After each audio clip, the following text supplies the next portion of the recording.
السلام عليكم.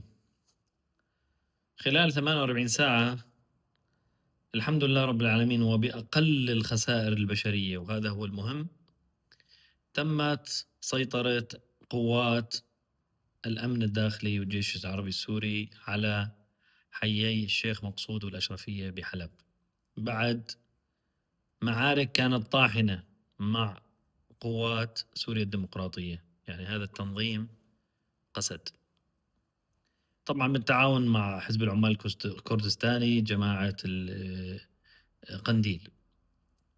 المهم، من فضل الله عز وجل تمت السيطرة على الوضع، وحاليا عم تدور مباحثات بين الطرفين مشان خروج القوات المتبقية في حي الشيخ مقصود بسلاحهم الخفيف. جهزوا الحافلات الجماعة وفاتوا، ولكن للأسف الشديد صار في غدر من تنظيم قسد وبلشوا يضربوا رصاص على الحافلات، فاضطرت الحافلات تدور وتطلع لمكان آمن، وعم تستمر المفاوضات مشان يطلعوا. ولكن عم تقول الأخبار الواردة حتى هاي اللحظة إنه جماعة حزب العمال الكردستاني هم اللي مش راضين يسلموا سلاحهم الثقيل ويطلعوا بالباصات بسلاحهم الخفيف باتجاه شمال شرق سوريا.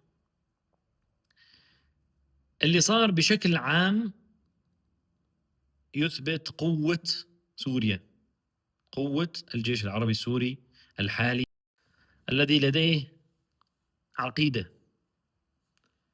يعني نحن أبناء الثورة، إحنا أبناء الثورة، والحمد لله رب العالمين متمسكين وملتزمين بأخلاق الثورة اللي تربينا عليها.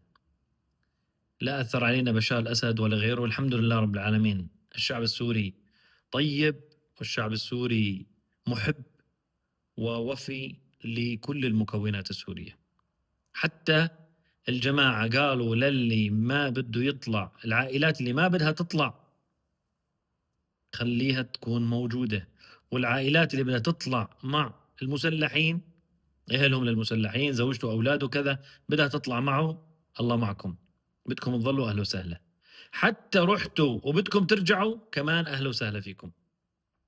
يعني أعتقد ما في ألطف من هيك، رغم أنه هذول مقاتلين، يعني شايلين سلاح بوجه الدولة، ولازم هذول يعني يتم التعامل معهم على أنه هذول مقاتلين، وهاي حرب، قولا واحدا حرب هاي، لأنه عم بيشيل سلاح وبيواجهك وعم يقتل. ولكن مثل ما قلنا من فضل الله عز وجل تمت بأقل الخسائر. نتمنى من الله عز وجل إن شاء الله أن تكمل بأقل الخسائر إن شاء الله يا رب، رغم كل ما عملته قسد من تعنت وتزمت ومطمطة مماطلة. يعني من 10 آذار لآخر السنة 9 شهور وشوي، وهي صار لنا كمان يعني قريب 10 شهور وبعدهم ما نفذوا شيء. الله يفرجها يا رب ويهدي البال إن شاء الله. نتمنى من الله عز وجل إن شاء الله أن الدولة تكون بقدر ما هي متسامحة، بقدر ما تكون حازمة مع المسلحين اللي عم يقتلوا بالناس وعم يقصفوا على المدنيين.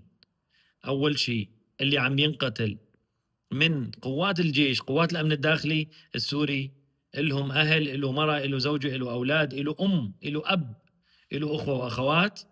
فما بيصير نحن هذول دمهم ما هو مي، ما بدنا نظل نتسامح لحتى تروح حقوقنا. هذا اللي مو مقبول بمطلق. ومن أمن العقاب أساء الأدب.